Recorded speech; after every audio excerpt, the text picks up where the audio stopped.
Oi, eu sou Renata Ferreira e esse é o Capítulo à Parte, o videocast literário da Estante Virtual. Aqui a gente vai prosear sobre o universo do livro, cultura e afins. Vou receber escritores, influenciadores literários e pessoas apaixonadas pela literatura. Se você, assim como a gente, ama esse universo, nos acompanhe nas redes sociais e siga esse projeto da Estante Virtual. Hoje eu recebo aquela que criou o universo de Mata Doce. Nos apresentou Tuninha, Mariinha e Maria Teresa. Nos fez sentir e imaginar o roseral branco das vazantes. Aquela que transita entre prosa e poesia e traz em sua escrita força e potência. Eu recebo a professora e escritora Luciane Aparecida. É um prazer recebê-la, Ai, Luciane. Renata, muito obrigada. O prazer é meu. Feliz de estar aqui. Que bom. Prazer. É a nossa segunda prosa. A gente teve o primeiro contato na Flip, Sim. bem no lançamento do Mata Doce. Verdade. Antes de tudo, né? Isso. Ali começando as divulgações. E depois veio o Prêmio São Paulo de Literatura. Tudo muito incrível. Eu fiquei muito feliz com essa premiação. Super parabéns. É uma obra que merece ganhar o mundo. E ela já ganhou, né? E para começar a nossa prosa aqui de uma maneira bem descontraída, queria falar um pouquinho da relação entre memória literária e a sua infância. Assim, como é que começa essa formação enquanto leitora? Qual é a sua memória literária? Ai, eu fico emocionada em pensar essa trajetória, em te ouvir falar de Mata Doce, se vou imaginando os nossos encontros. Acho que esse livro funcionou muito assim, nesse encontro com a leitura. E esse é meu ponto de partida também, né? Como as minhas primeiras memórias de leitura literária está muito associado com a paixão de pessoas leitoras. As pessoas leram, se apaixonaram e quiseram influenciar outras pessoas. E eu venho de um núcleo familiar de pessoas leitoras. Então, a leitura veio desse lugar de influência, de ter ouvido pessoas muito apaixonadas por literatura. E aí comecei. Eu sou da Bahia, né, de uma comunidade rural, que o nome é o Charco. E então a leitura ali ela tinha diferentes significados, desde a literatura mais tradicional de um livro físico até a leitura da natureza. E aquelas pessoas que estavam ao meu redor, elas tinham o cuidado de me apontar que aquilo também era uma possibilidade de arte. E eu acho que a literatura ela faz esse trânsito entre diferentes lugares, diferentes coisas, diferentes artes. E, de algum jeito, aquilo ali também me influenciava. Às vezes eu brinco dizendo assim, a poesia que eu sei ler hoje se relaciona com o jeito que eu olhei o pôr do sol, o nascer do dia. E eu comecei a ler poesia ouvindo poesia no rádio. Eu fui criada pelos meus avós, minha mãe trabalhando, enfim, esse núcleo familiar que é a maioria quase, infelizmente, né, dos brasileiros, que a família recebe esse apoio também de outras pessoas. E meu avô amava ouvir rádio e lembro que a primeira vez que eu vi um poema de Manuel Bandeira foi no rádio com meu avô e eu fiquei muito impactada com aquilo. Só muitos anos depois que eu fui para a escola, que comecei a ter disciplinas que levaram para a sala de aula a literatura, que eu entendi que aquele encantamento que eu tive um dia no rádio, lá na comunidade rural, tinha sido ao ouvir um poema. Então, eu acho que a literatura vai fazendo isso com a gente, vai marcando, assim, esses espaços. O meu espaço de leitura é marcado, então, pela poesia lida, ouvir a poesia, pela leitura do romance. Minha avó amava ler romances. Que maravilhoso. Então, eu ficava muito... Eu queria imitar aqueles adultos, né, que eu admirava muito. E eu queria fazer o que eles faziam. Eles liam literatura, eu queria ler literatura também. Acho que começou muito daí. Principalmente com literatura brasileira, romance e poesia. Muito bom. Interessante na sua fala que você parte da leitura não enquanto o objeto livro, né? Dessa experiência de ler o mundo. Lembrou muito a minha infância também. Eu não tive acesso, eu fui uma leitora tardia. E a literatura vem para mim, a poesia, a partir do samba. De escutar samba, escutar a cartola, entendendo aqueles espaços poéticos do samba. E aí, quando veio despertar, eu falei, aquilo lá era poesia. Isso é muito interessante, porque a formação leitora, né, enquanto leitores no Brasil, ainda caminha, né? Ainda é uma caminhada. Você também é professora, além de escritora. Qual dica você poderia dar para começar a incentivar, desde a infância, as crianças, assim, partindo dessa perspectiva, né, que a literatura, que as experiências, sobretudo as histórias e as narrativas, elas vão para além do universo do livro físico? Eu acho que a maior dica é que a gente possa estimular os nossos sentidos. E estimular os sentidos é com isso que você falou, é com a música, é com a observação da natureza, é com a leitura de um texto em si. Então, eu acho que estimular esses sentidos com assistir uma peça,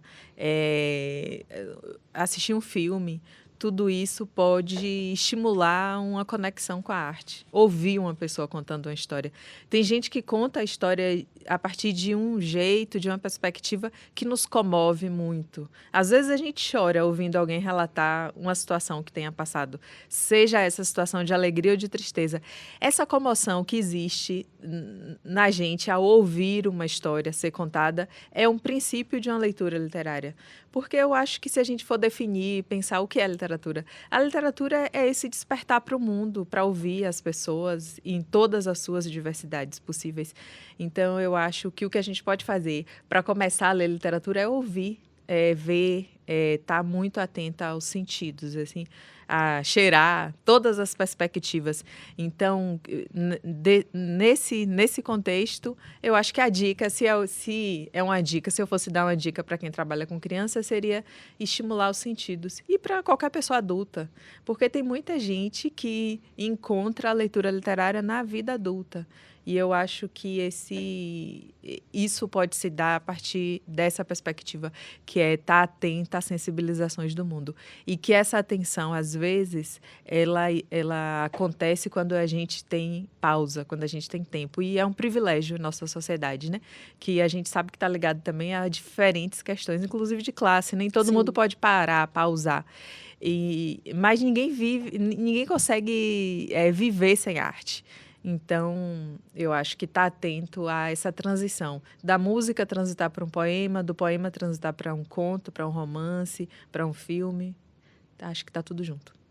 Muito bom. Você está falando desse olhar mais apurado, e não apurado no sentido clássico da coisa, estético, né? Claro que depois pode vir um projeto estético, mas esse olhar mais genuíno, digamos, né? E quando a gente lê Mata Doce, claramente você foi essa pessoa que teve esse olhar, né, enquanto vivência, enquanto experiência. Não tem como ler essa obra sem ficar... não estou falando no trânsito autoficcional, não. Eu estou falando desse olhar para o mundo, esse olhar de captar as mais diversas experiências, captar a sensibilidade, mas também a violência. Sem dúvida, Mata Doce foi um dos melhores livros que eu li.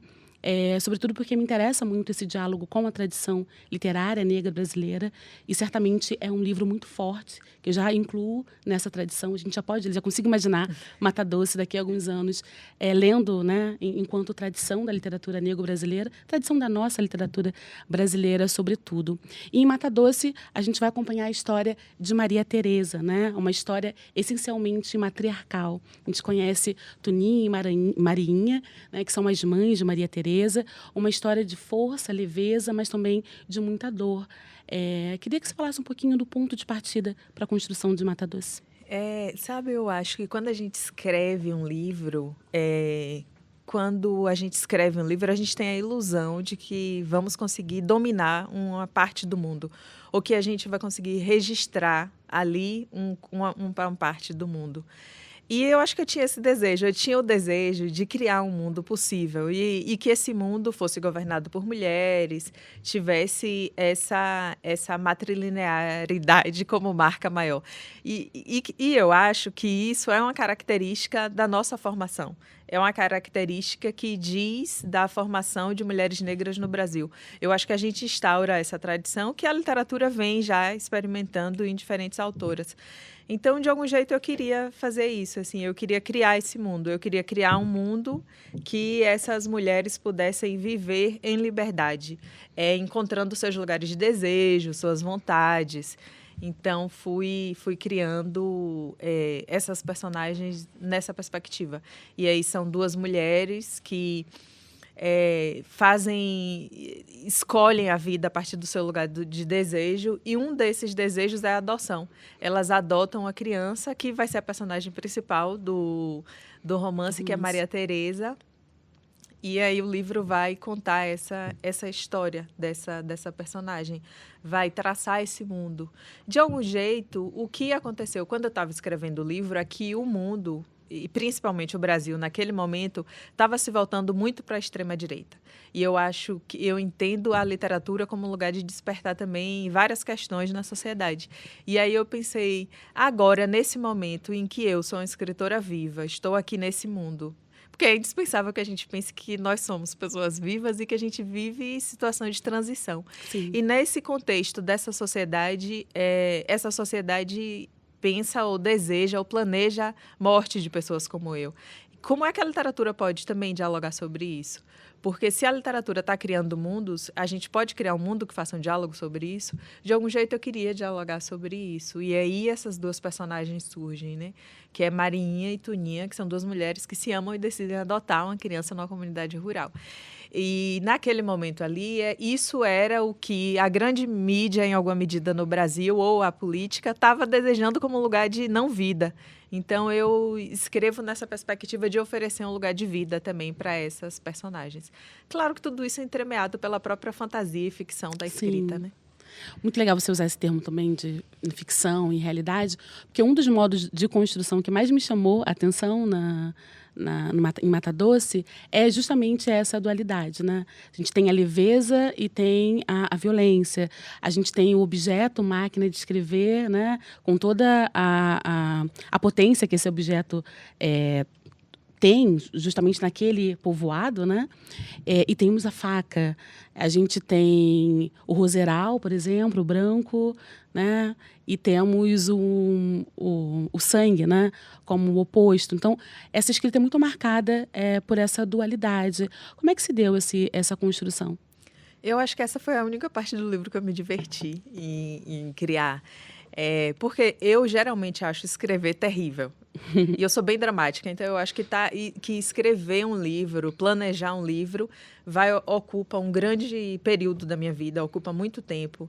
Então eu vou, às vezes, chateada, pensando, surgiu uma história nova, eu preciso escrever, porque eu, ao longo de minha vida, eu já entendi que eu não tenho a opção de não escrever, porque o desejo da escrita é tão grande que eu só volto a me reequilibrar no mundo quando eu escrevo aquela história. E aí, nessa perspectiva, às vezes é bem dramático o processo de escrita, estar escrevendo um livro. Mas fazer essas tramas, para mim, foi divertido. E uma das tramas que eu escolhi foi essa. Porque eu acho que pensar a sociedade é pensar com complexidade. Sim. E aí, não me interessa uma visão unilateral das coisas. Pensar, literatura é isso, tem uma definição só. Ou mulher negra é isso.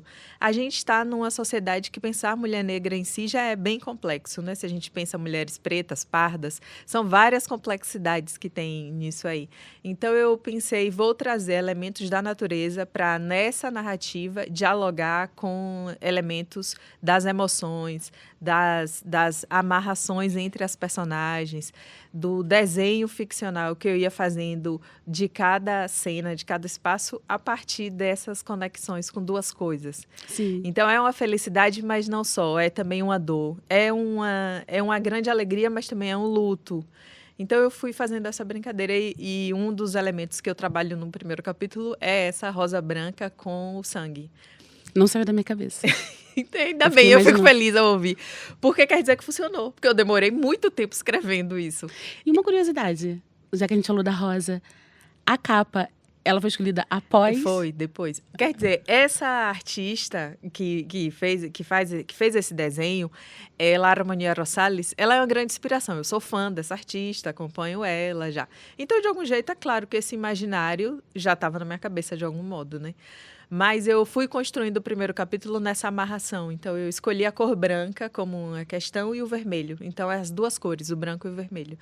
Então, o branco aparece no roseiral, no suspiro, a cor do bolo do casamento e o vestido de noiva, que é o elemento principal do primeiro capítulo.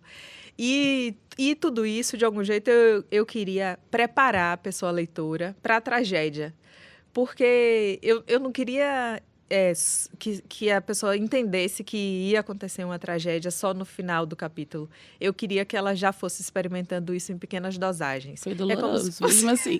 Doeu da mesma forma. É como se fosse um envenenamento. Sim. Então, eu queria, de algum jeito, ir experimentando isso desde antes. E aí a narrativa vai se encaminhando para a cena final do primeiro capítulo, que tem as duas cores juntas, né, numa situação de tragédia. A capa do livro, quando o meu editor e editora Marcelo Ferroni e Fernanda Dias me pediram imagens que pudesse funcionar para a capa, eu enviei as imagens dessa artista, mas não imaginei que a companhia fosse depois fosse me enviar uma capa com essa possibilidade. Eu fiquei muito surpresa. E a surpresa maior, não sei se dá tempo de contar essa curiosidade. Dá, claro.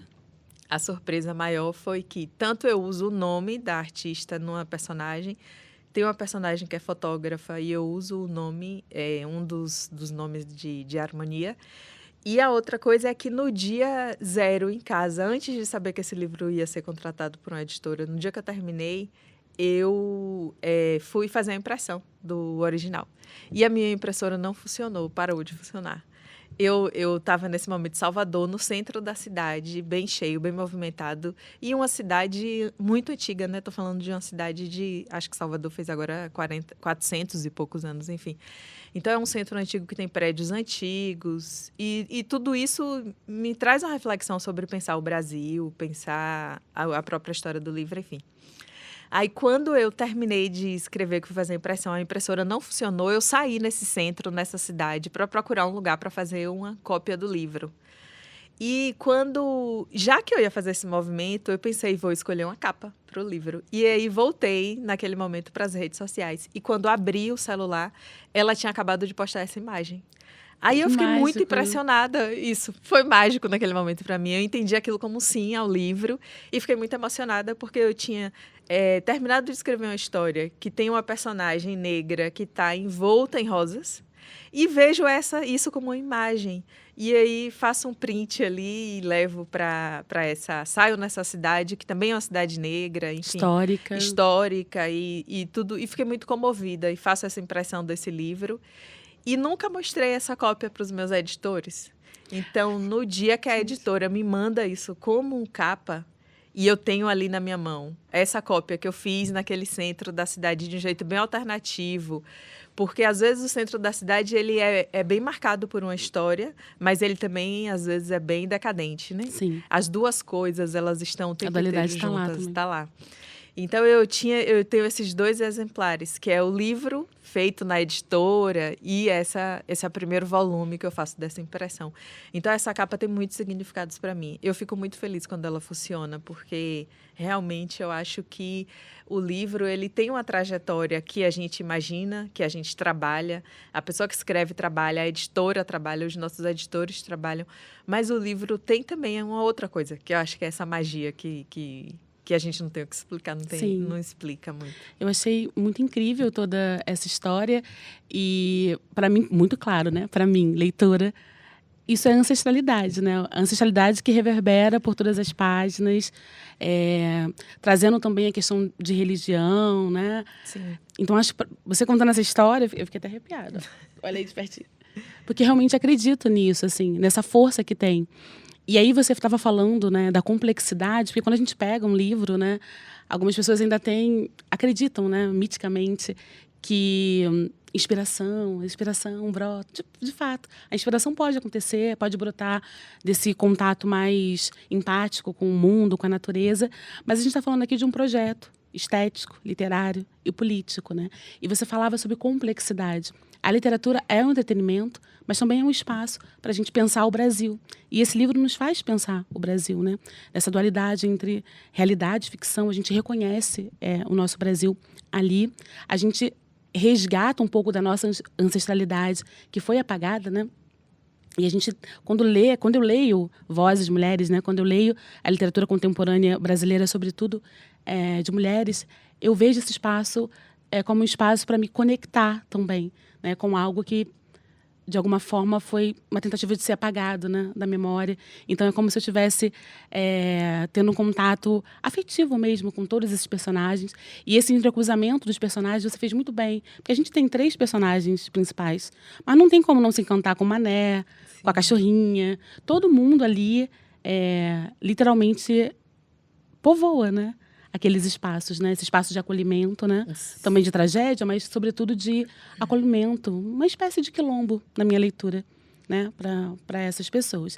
E você falava de complexidade, e você comentou, né? O centro histórico e tal. A gente lê o livro muito nessa relação também de história, memória. É um livro não cronológico, né? Transitando aí presente, passado, futuro, né? E, como eu disse no início, eu lia, e assim que eu terminei, veio em mente um poema que é um dos meus poemas preferidos da Conceição, que é Vozes Mulheres. Ressoou muito quando eu terminei a leitura, e eu falei, cara, tá aí, sabe?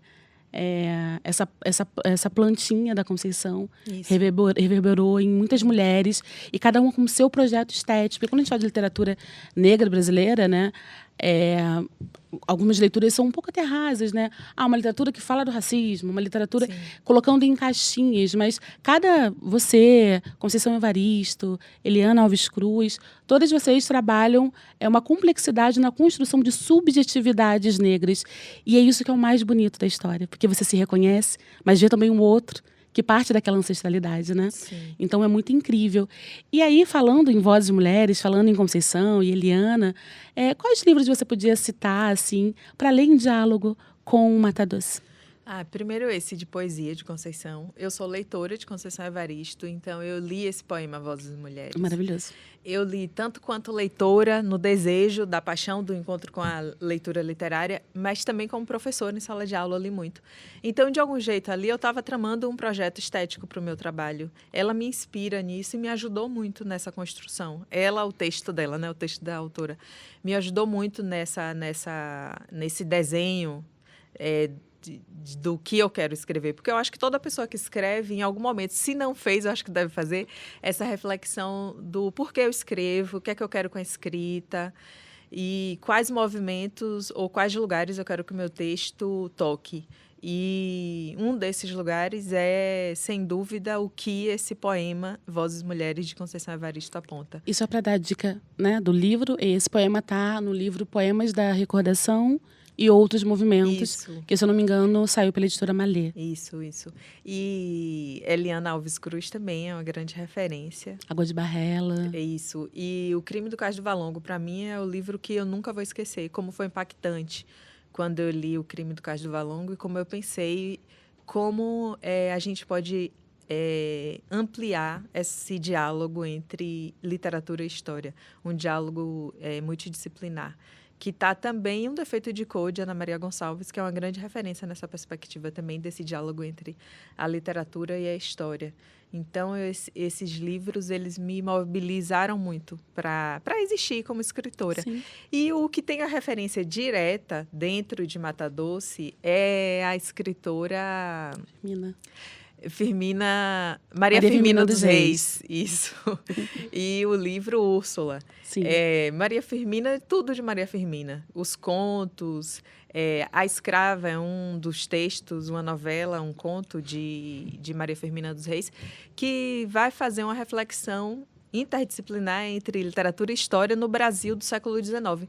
Então, é uma escritora que consegue tocar nisso, para mim, que é muito importante, que é o sonho. Então, Maria Firmina dos Reis, ela escreve um livro abolicionista no começo do 19, quando pensar a questão abolicionista nem era o ponto principal da literatura nacional naquele momento. Ela já estava fazendo isso, então é uma grande inspiração, uma grande referência. Foi como apagada, Carolina, né? A gente Maria demorou... de Jesus e outras. Demoramos muito a conhecer esse texto. Muito. Eu que tenho uma formação inteira em letras, graduação, mestrado, doutorado, eu acompanhei isso, né? Muito, porque eu venho de uma geração que não leu essas mulheres no ensino oficial, né? Sim. A gente vai lendo, buscando depois, mas é completamente diferente o cenário literário que a gente tem hoje de quando eu comecei na universidade nos anos 2000. Então, é outra outra vida. Ainda bem. Sim. Ainda bem. A gente compartilha a mesma formação, também sou da área de letras, de comunicação também, mas letras é a minha paixão. Sim. E, de fato, assim, eu nunca ouvi falar de Maria Firmina em meia faculdade. E, enquanto lia os autores negros, não eram leituras racializadas, né? A gente demorou a saber que Machado de Assis era um homem negro.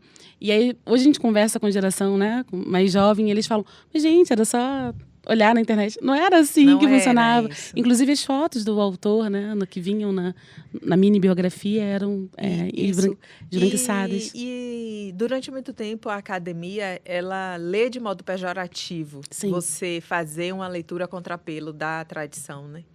Isso só vem sendo alterado, talvez, nos últimos 10, 15 anos, na literatura, nas universidades no Brasil.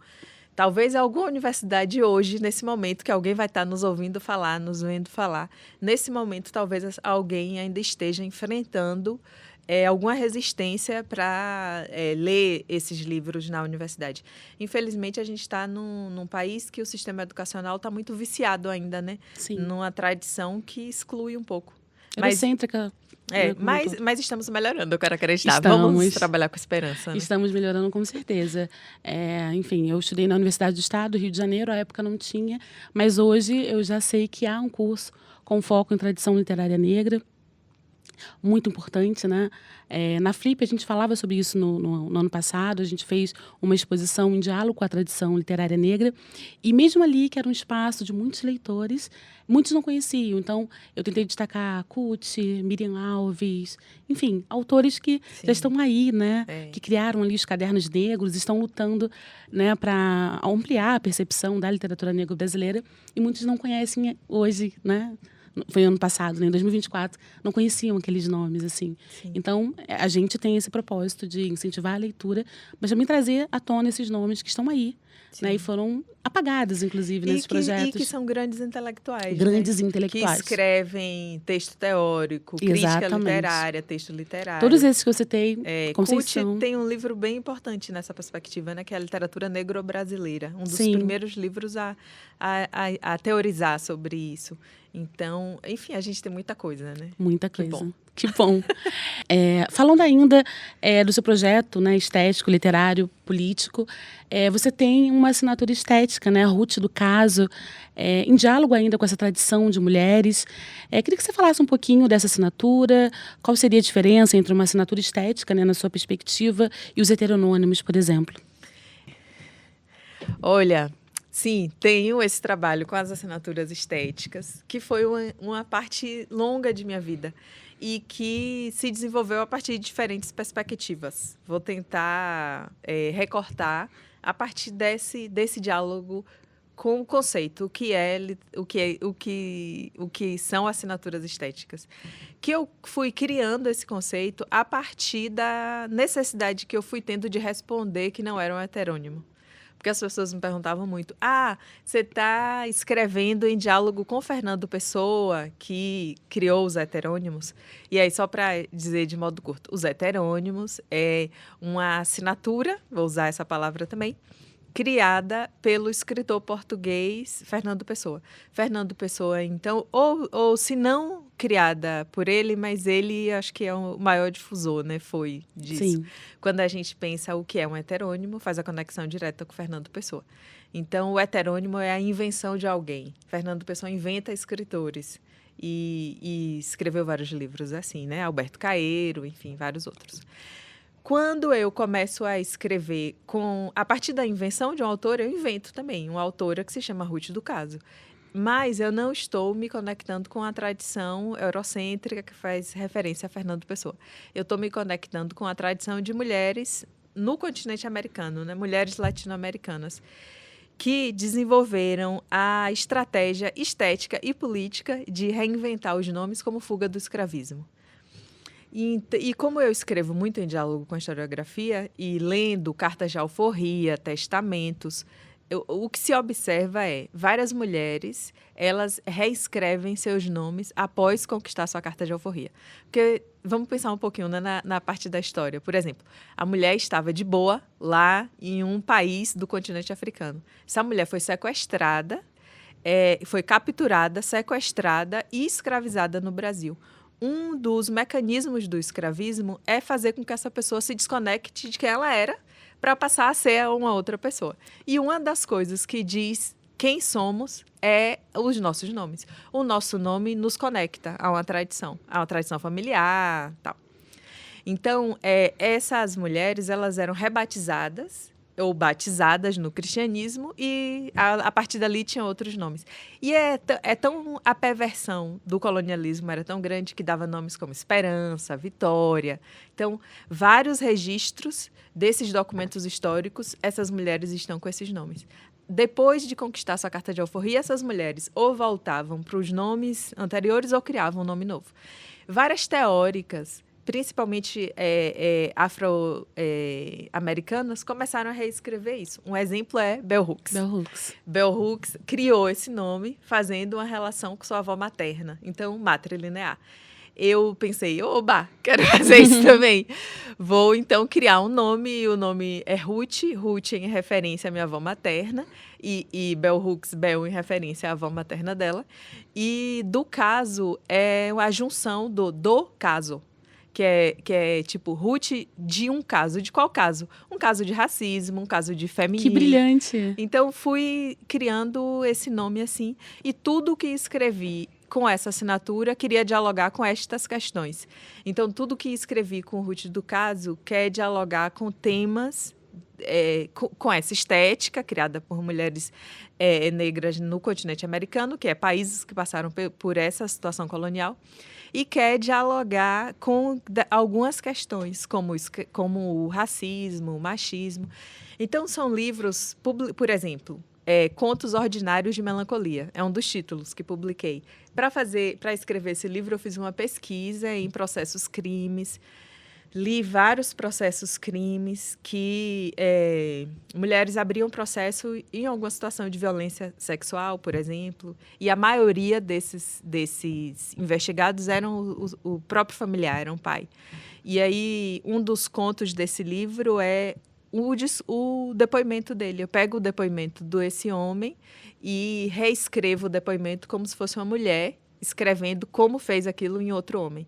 E só para contar um exemplo, esses livros, então, que eu escrevi com essa assinatura, elas tinham um diálogo direto com a pesquisa acadêmica e a pesquisa de escrita literária, enfim.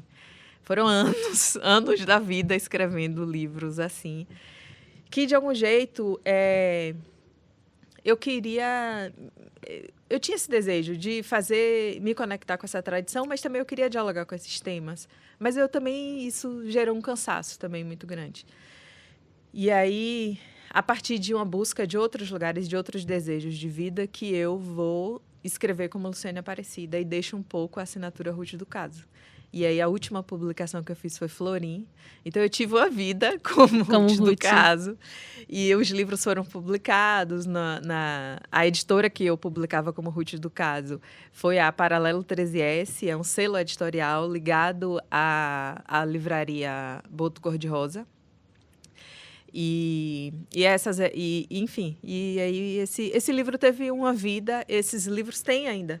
Agora, acho que não tem 3 semanas, eu recebi uma mensagem de uma tese de doutorado sobre Ruth do Caso. Então, assim, os livros, eles seguem nesse nicho acadêmico, principalmente, eles seguem tendo uma vida também. Muito incrível, Luciane. Você falou dessa questão da pesquisa, né? Claramente, dá para ver esse laborar de pesquisadora, mas também estético, você transita bem, assim. E você acabou dando um exemplo, né, da tese, eu ia comentar sobre isso, que quando você está falando, enquanto eu lia, enquanto eu pesquisava mais sobre a sua trajetória, são muitos conceitos, né? A gente está falando de conceito de intelectuais negras, ou releitura, né? Ou enfim, amplificação, né, desses conceitos. A gente tem o Escrevivência, de Conceição Evaristo, isso tudo reverbera, então muito bonito que, enfim, estudantes hoje estão interessadas em pesquisar, né, sobre essas temáticas, e é muito incrível. E, para finalizar, eu tenho mais uma pergunta que dialoga também com essa questão da pesquisa literária, Você também escreve poesia, né? E Macala é um dos seus livros de poesia, também em diálogo com essa pesquisa, né? Você parte de uma fotografia, né? Então, você tem ali o trânsito de literatura, história e fotografia. Agora, eu não me recordo o nome da fotografia. Negra da Bahia. Mulher Negra da Bahia. E aí você ficou falando da questão do nome, né? De trazer a subjetividade de mulheres à tona. E esse livro é muito isso, né? De pensar essa voz poética, dar voz, na verdade. Fala um pouquinho desse projeto. Sim, eu acho que a literatura brasileira contemporânea e dos últimos... Acho que a literatura brasileira do século XXI, ela tem muito a dialogar com a cena brasileira do século XIX.